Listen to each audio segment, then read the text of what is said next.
Bonsoir à toutes et à tous et bienvenue sur El Mararabia. Quel plaisir de vous retrouver pour ce nouveau numéro de Microscope. Soyez les bienvenus. Merci pour votre fidélité. Ce soir, nous allons revenir sur le Conseil des ministres présidé par le président algérien Abdelmadjid Tebboune à quelques semaines maintenant de ses présidentielles prévues donc le 7 septembre dernier. La production abondante de blé cette année a permis d'assurer 1,2 milliard de dollars au profit du Trésor du fait de la production abondante de blé dû réalisée cette année, laquelle a permis donc à l'Algérie de se rapprocher de l'autosuffisance. Vous l'avez compris, 62 ans après l'indépendance, l'Algérie qui est toujours en quête de cette indépendance. Et quand on voit, encore une fois, cette période de l'Aïd el-Kbir, comment les Algériens ont vécu, vivent leur quotidien, vivent cette pénurie de produits, vivent aussi ces tarifs qui, du jour au lendemain, passent du très simple et du simple au quadruple. On essaye donc de comprendre ce soir comment l'Algérie, 62 ans après, est toujours en quête de son autosuffisance. Et puis, est-ce que réellement un pays doit-il être autosuffisant à 100%? Est-ce qu'il n'est pas important d'importer, mais aussi d'exporter, d'avoir des échanges commerciaux? On viendra aussi sur les ordres et les ordonnances, les directives du président algérien dans le cadre de ce Conseil des ministres, qui restent encore certainement des urgences, des pansements. On l'a vu dernièrement avec les directives concernant l'approvisionnement en eau à Tiaret. La situation est toujours la même aujourd'hui. Enfin, il y a quelques citernes qui arrivent, mais les Algériens, notamment les habitants de cette wilaya, refusent de continuer dans ce système archaïque. Le président de la République a aussi donc souligné que l'autosuffisance totale est désormais à portée de main grâce à notre production à hauteur de 80%. Voilà ce que nous dit ici l'APS, à nouveau le président de la République, vous l'avez compris. Toujours ce terme cité, a également ordonné la production de grains de maïs et interdit sa récolte avant maturité. Donc plusieurs questions qui se posent ce soir. D'où viennent d'abord ces chiffres? Est-ce que le président peut-il donner comme ça des directives à quelques semaines de la fin de son mandat sans peut-être avoir mis en place un réel projet économique, un réel projet de développement, notamment dans le cadre de la santé, l'éducation ou encore dans l'agriculture? Est-ce qu'il suffit quelques jours avant la fin de son mandat, comme ça, de donner des chiffres, sachant que malheureusement en Algérie, pas de statistiques, pas de documents réels, pas de ministres dans les plateaux, sur les plateaux télé, pour dire voilà ce que nous présentons, ce que nous avons mis en place depuis plusieurs semaines, plusieurs mois, et combien ça va coûter, d'où vient l'argent, et puis ce calendrier, notamment un échéance précis qui permettra aux Algériens réellement de voir comment les choses vont avancer, notamment pour leur dignité et leur bien vivre au quotidien. Pour en parler, Hamid Lelou est avec nous en direct de Washington. Hamid Lelou, merci d'être avec nous, fondateur notamment de Run for Democracy in Algeria. Bonsoir. Bonsoir, c'est Chaban. C'est toujours un plaisir d'être parmi vous. Bonsoir tout le monde. Merci infiniment, et pour aussi avoir son avis, analyste politique, militant politique, il était important aussi d'avoir l'Algérie, puisqu'il s'agit du quotidien, notamment de l'agriculture.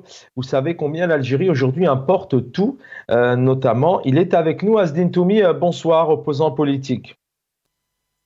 Bonsoir, cher ami Chaban. Bonsoir à Si Hamid. Bonsoir à tous les téléspectateurs. Merci pour votre invitation. C'est toujours un plaisir d'être parmi vous. Merci infiniment, Zintoumi. On va commencer avec vous. Il est important aussi d'avoir un peu le constat, l'environnement, le climat dans lequel vivent les Algériens. Bon, on évoque l'eau maintenant depuis quelques temps avec ces citernes qui poussent à foison sur les façades des immeubles. On va revenir sur ces annonces, d'abord en termes de chiffres, d'autosuffisance. Quand un conseil des ministres vous dit clairement que la production abondante de blé cette année a permis d'assurer 1,2 milliard de dollars au profit du Trésor, pardon, et puis le président algérien qui parle de 80% d'autosuffisance. Qu'est-ce que cela vous évoque?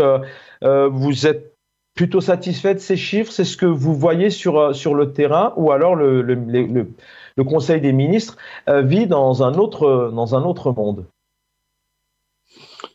Non, ça ne veut rien dire. D'abord, qu'ils disent qu'ils économisent 1,2 milliard de dollars. D'abord, par rapport à quelle année? Par rapport à l'année passée.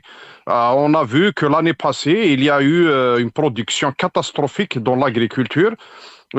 Qui était peut-être de l'ordre de 2,5 ou 2,6, je ne connais pas le chiffre exact, de millions de tonnes. Et malheureusement, cette année, on n'est pas loin, avec tout ce qui est, tout le mensonge qu'ils ont déversé dans leur discours, etc. D'après les chiffres, les prévisions par des organismes internationaux, on va pas dépasser les 3 millions de tonnes. Donc, on n'est pas loin. L'économie, elle est autour de 500 000, peut-être à 400 000, 600 000, je ne sais pas. Peut-être si Hamid il a des chiffres exacts, mais je pense que ça va être autour de ça. Donc, c'est dérisoire par rapport aux 7 millions, 8 millions d'importations. Donc, l'Algérie continuera à importer plus de 7 millions de tonnes par an. Donc, je trouve que ce chiffre-là, il n'est pas encourageant. Donc, c'est 1, C'est du Après, populisme. comment ça se passe? Oui. Après, qu'est-ce qui se passe au pays? Le réchauffement climatique est là. On sent vraiment que la terre se réchauffe, notamment en Afrique du Nord, en Algérie, en Tunisie, au Maroc. Et certainement, l'agriculture est fortement impactée par ces hausses de température. Donc, il y a un déficit dans la pluviométrie. Donc voilà, ajouté à ça, il n'y a pas une vraie politique dans l'agriculture en Algérie. Donc, c'est simple, c'est Chaban. Moi, je ne m'arrête pas sur ces 1 milliard, d'autant plus qu'on a vu comment le budget de l'État est distribué et comment certains secteurs ont pris des sommes considérables. Donc voilà. Après, c'est simple. Il y a une superficie cultivée en Algérie qui est de l'ordre peut-être de 1,8 million d'hectares. Donc c'est ça les vrais chiffres qu'il faut mettre sur la table aujourd'hui. Et avec nos 3 millions de production, avec tous les efforts des agriculteurs qui prennent des risques à semer en mois de novembre et en mois de décembre, peut-être rien récolter parce que on sait très bien que l'agriculture en Algérie, elle est dépendante du climat. Mais il vous parle de l'agriculture au Sahara, c'est insignifiant ce que représente l'agriculture au désert par rapport à l'agriculture des hauts plateaux et du nord de l'Algérie. Donc, on cultive 1,8 million d'hectares et on récolte 3 millions. C'est simple. Vous faites le calcul, vous allez retrouver un rendement de 16 quintaux à l'hectare. C'est grave pour notre pays. Donc, aujourd'hui, il y a des pays qui dépassent les 100 quintaux à l'hectare.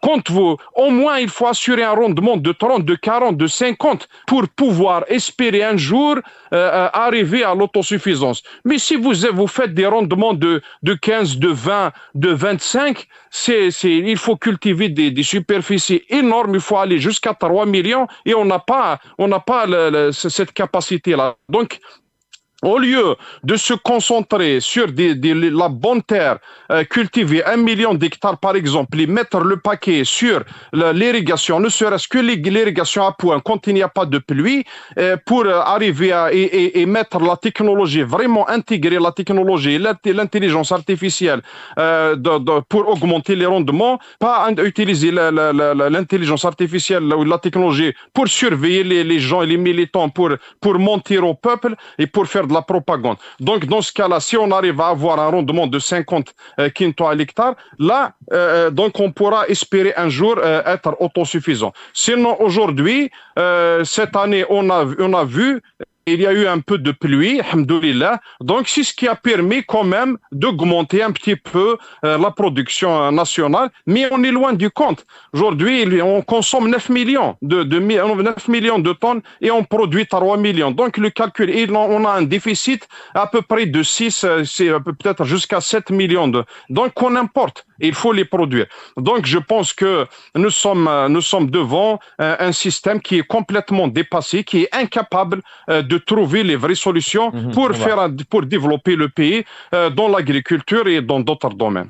On va l'évoquer dans un instant, effectivement, depuis maintenant plusieurs années, le pouvoir qui parle d'autosuffisance et ce sont des mots qui reviennent depuis maintenant pas mal de temps, depuis qu'Abdelmajid est arrivé au pouvoir, mais on va essayer de comprendre aussi, est-ce que réellement il faut une autosuffisance, mais plutôt, est-ce que le peuple n'est pas craint à ce que le lendemain, il voit aussi des pénuries de certains produits classiques de première nécessité et surtout cette économie et cette inflation. Avec nous, Hamid Lelou, pour commencer, Hamid Lelou, vous êtes en direct de Washington. D'abord, cette annonce, ce conseil des ministres, un président algérien, voilà, ça vous parle, ça vaut quelque chose, c'est du populisme peut-être. Comment vous analysez cette annonce? Alors, à mon tour de saluer mon ami Azdin. C'est toujours un plaisir de dialoguer, de débattre des sujets. Il apporte beaucoup de points pertinents. Et d'ailleurs, je partage certains de ces nombres et je vais en parler plus tard. Mais je répondrai directement à votre question. Un conseil des ministres, c'est une réunion stratégique où on parle des grandes lignes de la politique d'un gouvernement. Je parle d'un État où l'État se respecte. Donc, on ne parle pas de détails et on ne donne pas d'instructions, je dirais, à l'échelle tactique, terre à terre, faites ceci, faites cela. C'est pas comme ça que ça marche. Un conseil des ministres, il étudie des dossiers lourds, conséquents, avec des chiffres conséquents où il y a les experts qui apportent leur savoir-faire. Et le président, soi-disant, avec ses ministres, il parle de la stratégie globale et après, cette stratégie, elle est prise en main par les techniciens qui vont traduire ces instructions stratégiques à des consignes sur le terrain. Déjà, donc un président qui dit il faut faire attention à ceci, prenez soin du peuple, on le sait, c'est la moindre des choses. Comment vous qualifiez, c'est important ce que vous dites, gardez la parole, comment vous qualifiez quelque part un peu cet amateurisme, j'ai envie de dire, dans le fonctionnement effectivement d'un conseil des ministres, où là on devrait avoir des ministres qui parlent de projets d'orientation profonde. Comment vous l'expliquez, cet amateurisme? Moi, je vais le mettre dans le contexte de management. Dans le management, parce qu'on parle de management, il y a un leader qui est charismatique, qui sait où il va, qui s'entoure d'une équipe compétente et qui partage la même vision, et il y a la confiance et il travaille chacun son rôle, chacun ses responsabilités et chacun ses devoirs et ses mérites. Et il y a un leadership pauvre où, au fait, il y a le micromanagement. Micromanagement où, soi-disant, le leader, il est derrière votre dos, toujours à surveiller ce que vous faites, à regarder, à vous dire étape par étape, faites ceci, faites pas ça, faites ceci, faites... Ça, c'est du micromanagement. Alors, on fait micromanagement pour deux raisons. Ou bien, on a un manque de leadership, ou bien on est entouré par des employés qui sont incompétents. Mais en fait, ça va ensemble. L'équipe est incompétente et le leadership est pauvre. C'est pour ça que vous voyez ce genre de conseil de discipline, de conseil des ministres, où on n'a pas ces grandes orientations, comme vous l'avez dit, politiques, sociopolitiques et socio-économiques. C'est là où vous donnez des lignes directrices aux gens qui travaillent sur le terrain. Et la communication va dans les deux sens. C'est-à-dire qu'au lieu que ça vienne de haut vers le bas, il y a un retour du bas vers le haut. C'est-à-dire qu'il y a, et entre les deux, il y a l'opérationnel. Donc, je vais parler en termes militaires maintenant. Militaire et civil, ça peut se concilier tôt. Donc, les gens qui nous écoutent, il y a le stratégique, l'opérationnel, et enfin le tactique qui est sur le sol, et l'information descend, et elle remonte parce qu'il faut aussi évaluer, réévaluer, et changer, modifier certaines recommandations ou certains ordres en fonction justement, comme notre ami Toumi disait, en fonction des aléas climatiques, des aléas de l'environnement, de l'état des finances, etc. Parce que des fois, vous mettez en place un projet, une stratégie, il n'y a pas de répondant, même si vous êtes compétent, il n'y a pas de répondant parce qu'il y a des éléments que vous ignorez parce que vous travaillez aussi sur des estimations et des projections. C'est comme ça qu'on fait une stratégie. Et quand vous faites ça, des fois, vous êtes à peu près de 2 à 5% du but, du target. Et des fois, vous êtes obligé de réévaluer votre travail pour justement faire que cette communication aille de haut en bas et du bas vers le haut. Restez avec nous, Hamidou. Asdine Toumi, pour revenir effectivement à peut-être ce que vient de dire effectivement sur la forme et la façon de travailler, cette question un peu de gouvernance. On a l'impression qu'on a un président en Algérie qui réunit un conseil des ministres, qui donne des directives, ce que moi souvent j'appelle de pansement, un peu d'urgence, mais ces chiffres quelque part d'un point de vue général qui sont un peu envoyés comme ça, balancés aux Algériens, aux Algériennes dans les médias. C'est quoi? C'est du populisme, c'est pour faire rêver, c'est pour faire miroiter, parce que il n'y a pas de débat contradictoire, il n'y a pas d'analyse, d'experts qui vont expliquer sur les plateaux, qui vont dire aux Algériens, voilà où nous en sommes, un peu ce que vous venez de faire. Comment effectivement vous résumez ce fonctionnement de travail? Est-ce que aussi ces difficultés que vivent les Algériens, c'est peut-être la résultante de ce manque de gouvernance et de travail ascendant, descendant, avec des experts au centre? Je pense que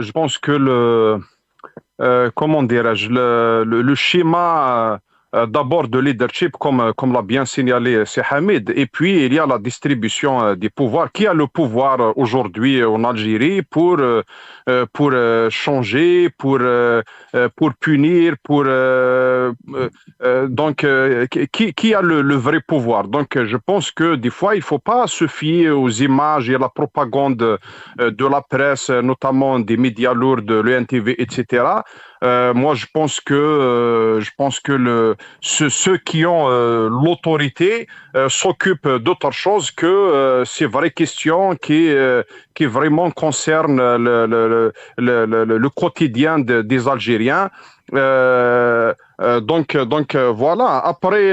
Après, il y a le chef de l'État lui-même. Ça sert à quoi de faire des conseils des ministres et donner des directives, et lui-même à plusieurs reprises avait répété que les directives n'étaient pas suivies, qu'il y avait des blocages, et entre-temps, il n'y a pas de punition, il n'y a pas. Donc c'est là où vous allez comprendre que voilà, que le pouvoir n'est pas forcément entre les mains de ceux qu'on carroie. Donc, en tout cas, de ce que veut nous faire croire le pouvoir aujourd'hui.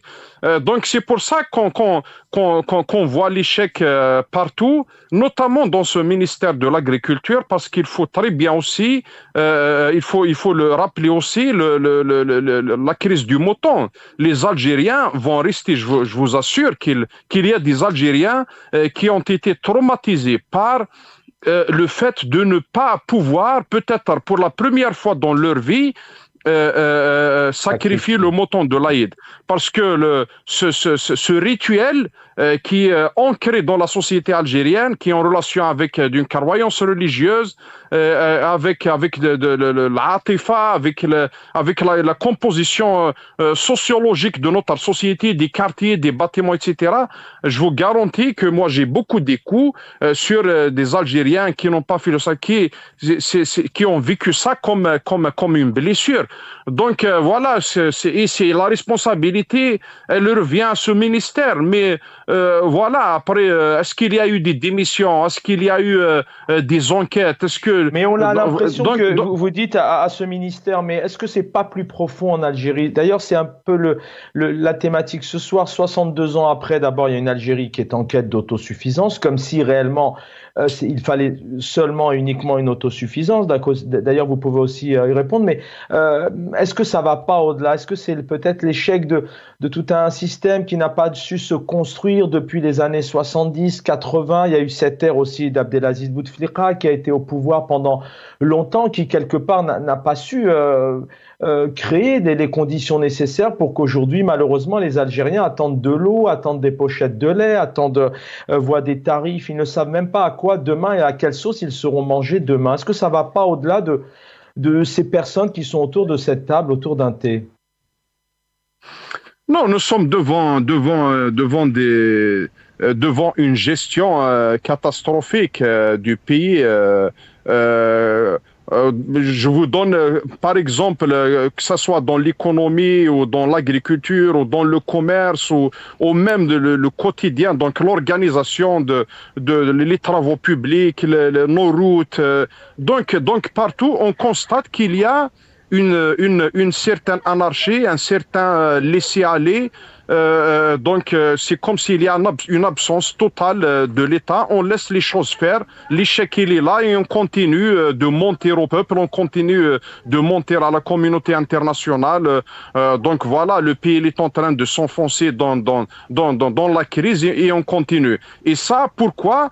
Parce qu'il y a une crise politique à la base. Et quand vous avez une crise politique et vous avez une répression, la fermeture du champ politique, du champ médiatique, l'exercice de la vie politique n'existe plus, la vie syndicale n'existe plus, sauf la vie syndicale et politique que nous impose le pouvoir qui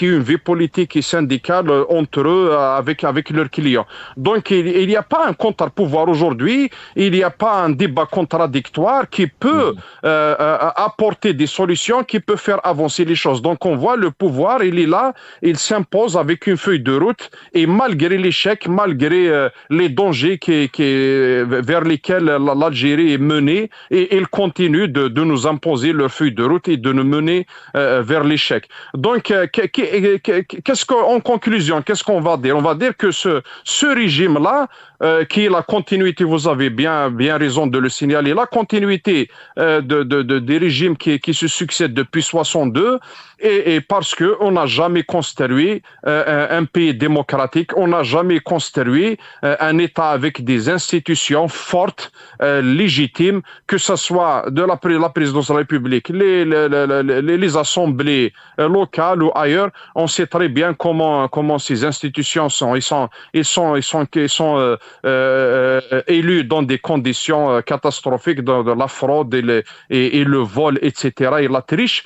Donc voilà, donc on est dans des institutions qui ont manque de légitimité, fragiles, et ça laisse la place à d'autres forces au sein du pouvoir d'exercer le vrai pouvoir et de faire de ce pays un terrain où ils ont la même mise sur la population, sur les organes, sur la politique, sur les médias, donc voilà, on peut pas avec ce schéma-là aller plus loin que ça. C'est pour ça que nous sommes bloqués, que l'Algérie est un pays qui est bloqué, qui est pris en otage. Les solutions n'arrivent pas. Et si le pouvoir, il croit que l'impunité est un fait, moi je pense que c'est une erreur. Bouteflika a régné pendant 20 ans, il a fait de ce pays avec ses acolytes une propriété privée. Il a fini par être rattrapé par le peuple.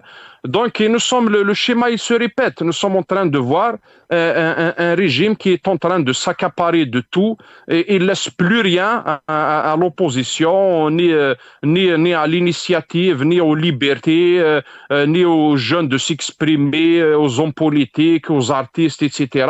Donc c'est Qabda al-Hadidia, et je pense que c'est une erreur de croire que ça va continuer comme ça. Je pense que le jour viendra où les choses vont être rétablies. Merci, restez avec nous, Asdin Toumi. On va, sur cette infographie, on va essayer de retrouver quelques éléments, voilà, quelques analyses des observateurs aussi, notamment celle-ci qui fait que lorsqu'un président voilà, réunit et ordonne, donne des directives, ça démontre aussi peut-être l'incapacité de sa gouvernance et puis la puissance et les compétences qu'il a, notamment à diriger, à gouverner ce pays continent qui est l'Algérie.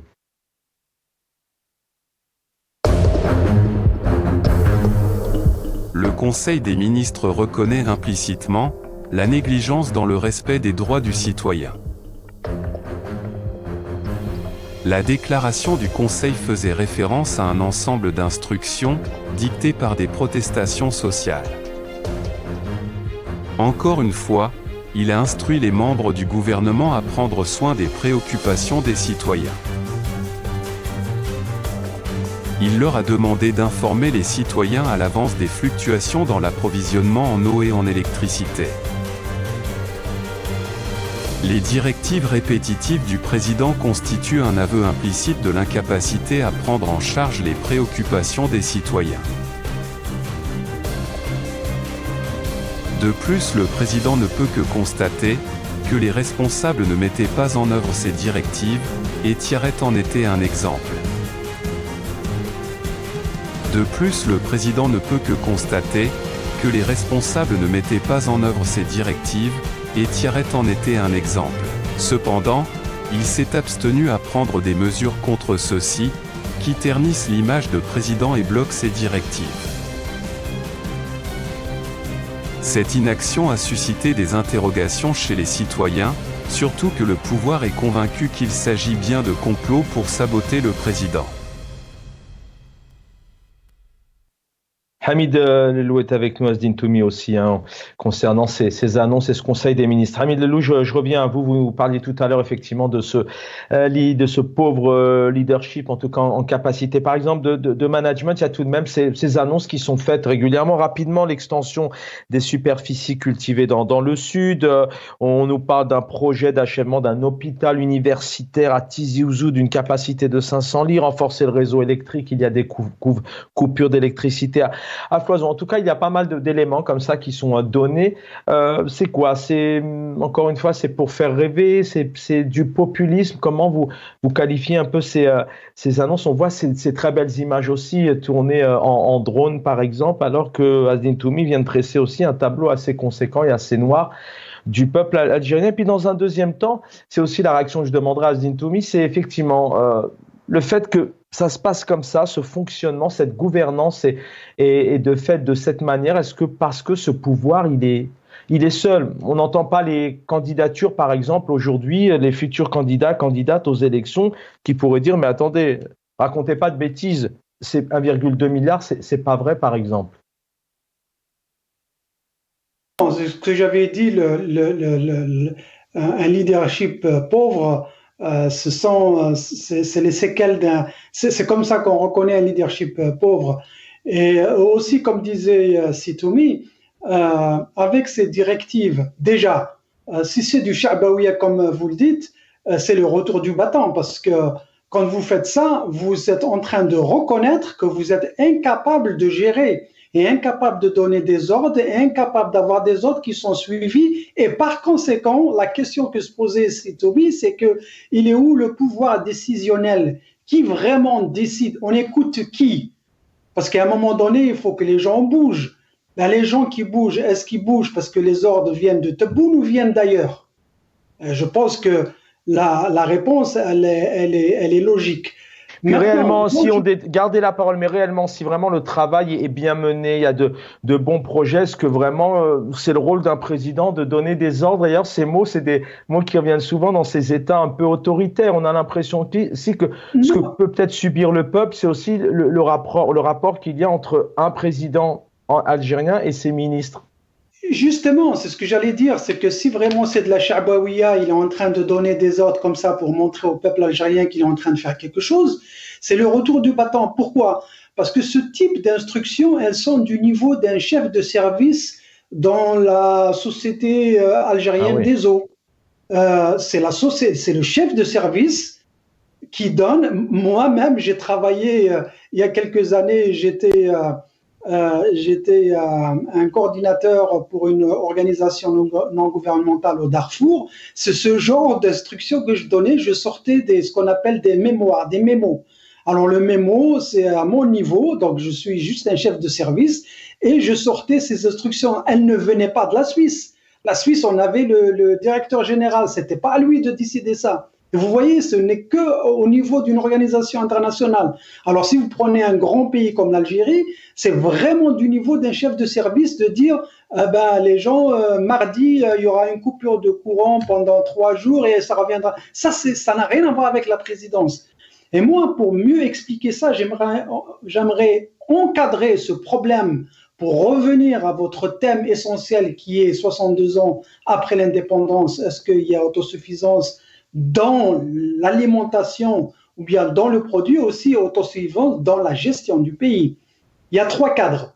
Le premier, je dirais, l'état du système. Le deuxième, c'est l'état idéal. Et le troisième, un exemple concret, et je vais être bref. L'état du système. Nous avons affaire à un état rentier qui ne permet pas l'émergence d'un système légitime où les compétences sont reconnues. Parce qu'il y a le clientélisme. Il y a aussi dans cet état rentier, c'est utilisé par le système à travers sa police politique et aussi par rapport à certaines castes du peuple, si je puis dire, parce qu'ils se sentent redevables à l'État qui leur donne. Les prix sont subventionnés, certains services sont prodigués gratuitement, alors que la qualité, vraiment, ça laisse à désirer. Ça, c'est un. L'état idéal, 2. C'est quoi l'état idéal? C'est l'état où, justement, on parlait de ça au début, c'est l'état où il y a des institutions qui se respectent et qui sont respectées. L'état où les institutions, chaque institution joue son rôle. L'exécutif, c'est l'exécutif. Il va apporter des recommandations et au législatif par rapport au Parlement qui va dire est-ce que c'est bien, ça va avec les besoins du pays. Et le troisième, c'est le judiciaire pour dire est-ce que les lois que vous êtes en train de nous sortir vont bien avec la Constitution. Et enfin, le quatrième, c'est vous, les journalistes, quand vous avez accès à l'information, vous pouvez vérifier l'information, vous pouvez la critiquer, ce qui n'est pas le cas en Algérie.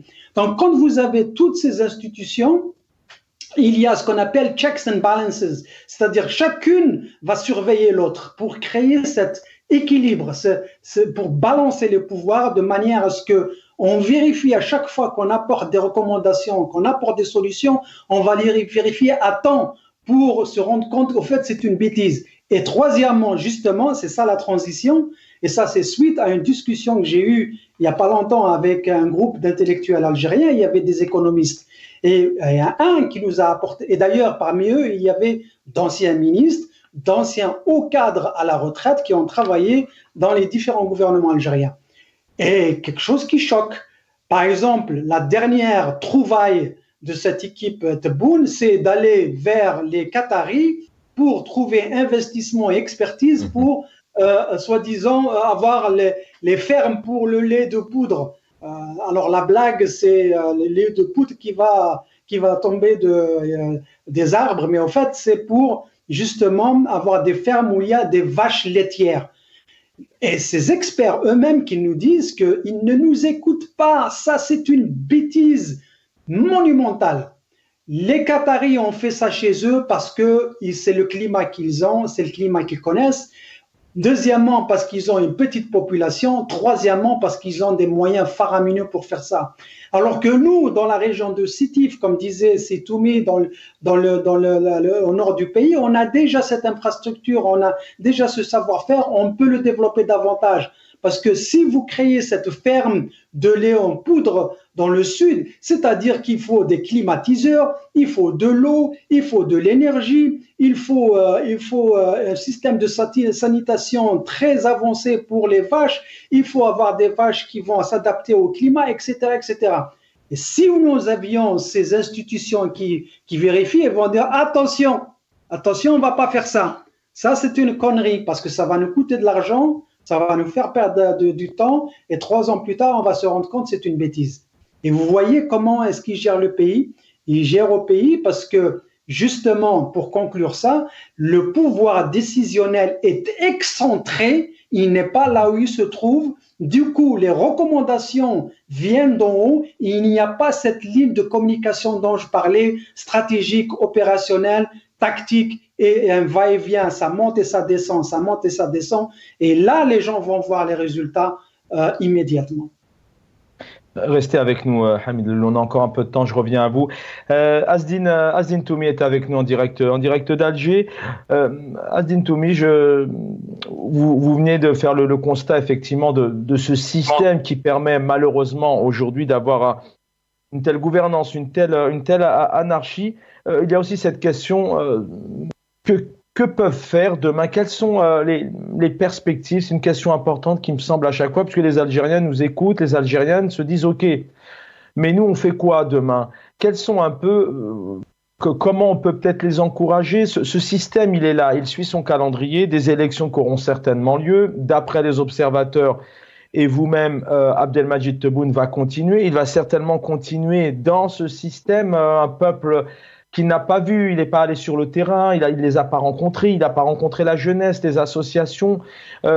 Qu'est-ce que le peuple peut faire? Et de contraintes, je disais tout à l'heure, ces partis d'opposition qui sont peut-être contraints et qui n'ont pas envie de bouger.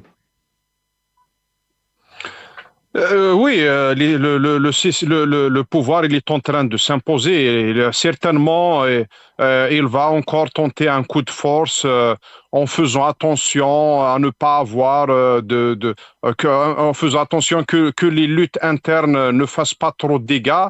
Mais certainement, ils vont nous imposer un autre mandat, malgré le constat amer que les Algériens ont eu sur la situation du pays.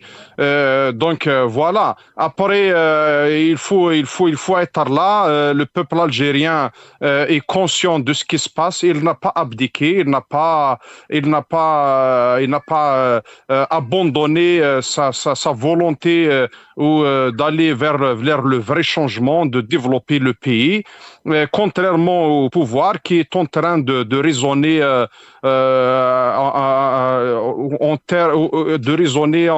en faisant un programme qui dépend des rendez-vous électoraux. On a dans le monde, dans les systèmes démocratiques, etc., on a des gouvernements et des chefs d'État qui ont des visions sur 20, 30, qu'est-ce qu'ils veulent faire de leur pays jusqu'à 100 ans. Et nous, on a un pouvoir qui développe un discours qui est relatif à un rendez-vous électoral. Ils ne savent même pas qu'est-ce qui va se passer après sur le plan économique, etc. Parce que voilà la réalité du terrain. Que devient le projet de l'automobile en Algérie? Et voilà la question qui se pose. Et que devient, par exemple, l'huile végétale 100% algérienne? Donc, c'est Hamid, il a bien fait de rappeler le projet avec les Qataris au sud algérien. Des fois, ils annoncent des projets, ils annoncent des programmes, mais à la fin, on récolte rien. Et que devient le dessalement, la politique de dessalement d'eau de mer, etc., quand on voit la soif dont elle est plongée la majorité des wilayas du pays, notamment de l'intérieur, des hauts plateaux, etc. Et que devienne cette politique de se sortir de la dépendance aux hydrocarbures? Ils nous ont parlé jusqu'à arriver à 13 milliards de dollars d'exportation hors hydrocarbures, etc. Donc voilà, le pouvoir, il se donne le droit de gouverner, de rester au pouvoir sans donner le bilan, sans se soumettre à un quelconque hissab, ne serait-ce que médiatique devant les journalistes. Donc voilà, le défi d'abord pour eux, c'est qu'un ministre ou un premier ministre, d'ailleurs, le nouveau Premier ministre que les Algériens ne retiennent même pas le nom, ils ne connaissent pas. Il n'a jamais fait de conférence de presse comme ça, affronter la presse, donner les chiffres et prendre les questions. même avec cette presse qui est acquise, qui est soumise, qu'ils ont créée en Algérie, mais en tout cas, ils ne peuvent pas le faire parce que ils n'ont pas de réponse. Parce que il y a non seulement il y a pas de vrais chiffres, mais c'est de l'approximation. Ils n'ont pas les vrais chiffres. Même eux, ils n'ont pas les vrais chiffres parce que, comme l'a dit Si Hamid, le système est tel, de gouvernance est tel, les rapports de force à l'intérieur du système sont tels que les informations, les ordres, le feedback, etc. ne circulent pas d'une manière naturelle. Donc voilà, il y a tout à faire dans notre pays. Il faut reprendre les choses à zéro et construire de vraies institutions qui vont être légitimes. Et c'est à partir de là qu'on peut avoir les vrais chiffres, qu'on peut avoir un contre-pouvoir et on peut exercer de la politique, de l'opposition et que l'initiative, la jeunesse se libère, etc. pour aller de l'avant. Mais maintenant, quand on voit comment le discours, la qualité de la gouvernance, je ne sais pas si je peux utiliser ce mot, mais la qualité de la gouvernance n'a jamais atteint des niveaux pareils de médiocrité. On a vu des nominations c'est vrai que c'est pas notre sujet, mais continuer comme ça avec cette allure, franchement, le danger pour notre pays est vraiment imminent et grandissant. Donc voilà. Tant qu'il est encore temps, on est encore dans un temps de paix. Parce que la paix, c'est important, régional, dans le pays, dans la région, etc. Tant qu'on est, on peut faire des choses. Et il faut les faire maintenant et pas attendre demain. Merci Azine Toumi d'avoir été avec nous. Il nous reste encore, merci infiniment. Il nous reste 5 petites minutes. Qualité de gouvernance et pas d'opposition. Hamid Lelou, effectivement, un peuple qui aujourd'hui peut-être malheureusement voué à revivre un mandat équivalent. Plusieurs opposants politiques essayent de travailler, de proposer. Malheureusement, ils ne peuvent pas. Ali Belhadj qui ne peut même pas sortir de chez lui. Karim Tabou qui encore sort une tribune aujourd'hui en sortant de la caserne de Benimsous parce qu'il doit pointer. Il revient sur ce désordre social que le pays n'a jamais connu. Des villes livrées à elles-mêmes, des pénuries d'eau. Il revient sur le conditionnement, cette anarchie notamment dans le marché ou dans le stationnement, entre autres. Je vous invite à le retrouver. Qu'est-ce que le peuple algérien peut faire pour que l'Aïd de l'année prochaine, effectivement, il ne soit pas dans un choc psychologique parce qu'ils n'ont pas pu célébrer le sacrifice? Si Chaban, même si la question difficile, mais je dirais la réponse, elle est complexe. La réponse à apporter est complexe. Pourquoi complexe et pas difficile? C'est parce qu'il y a plusieurs éléments qu'il faut mettre ensemble. C'est des éléments qu'il faut relier. Parce que la crise algérienne, elle est multidimensionnelle. Elle est politique, elle est institutionnelle, elle est économique, elle est sociale. Et le pouvoir, je vais parler de pouvoir alors que normalement c'est le régime de police politique, il est en train de sombrer dans la médiocrité. Mais il y a une chose qu'il est en train de faire de manière concrète et de manière visible, je dirais, c'est la communication. Le régime reste le même, c'est toujours la même chose, sauf que la communication, je dois dire qu'il a fait des efforts. Est-ce que ça lui réussit? Je ne sais pas. Pour le moment, oui. Mais le matraquage médiatique au niveau national, parce qu'à l'étranger, on n'entend pas parler de l'Algérie, mais au niveau de l'Algérie, l'argent qu'ils investissent et les efforts qu'ils font pour nous matraquer avec de fausses nouvelles, comme disait Setoumi, les promesses des usines, des productions, de PIB qui va augmenter, des réalisations. Par exemple, la dernière en date, nous avons débattu il y a quelque temps de la crise en cours entre la Communauté européenne et l'Algérie par rapport à cet accord d'association. Je suis sûr que l'Algérie, j'espère qu'ils vont gagner, parce que même si on est contre le régime, on n'a pas envie que le pays sombre.